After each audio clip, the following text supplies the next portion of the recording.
咱个来看罗西亚甲乌克兰小镇哦，最近伫阿拉伯联合大公国的协调，双方伫14号交换103个证球，佮有阿兵哥计共206个人，甲因放出来。这嘛是双方第57届双方交换证球咯。 Так радий почути ваші голоси, не хвилюйтеся, я тепер в Україні, на рідній землі.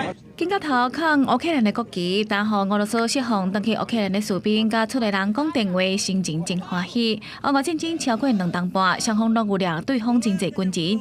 在阿拉伯联合大公国协调之下，双方伫当地就是互相交换对方103名战俘，当中206个人互释放。 Появилось такое облегчение сразу на душе. И уже понимаю, что я поеду домой, уже все позади, что уже не о чем переживать.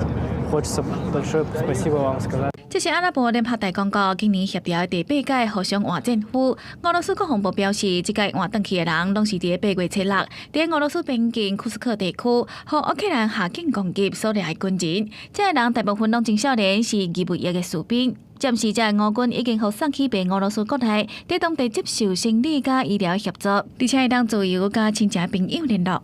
乌克兰捌表示，8月攻击库斯克了后，有掠至少600名的俄军战俘，对交换互俄罗斯掠去的乌军真有利。这次的换人行动嘛是乌军发动突袭了后，双方第3届交换战俘。 І десь приблизно 3 години тому ми заходимо в автобус і вже розуміємо, що ми їдемо додому на свою землю.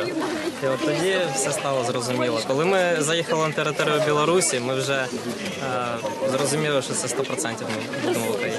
乌克兰总统泽连斯基表示，换回去的战俘内底有82名士兵甲21名军官。由于俄乌战争开始了后，双方已经换人57届，乌军嘛换回去3672名军人。公司新闻台是董炳耀。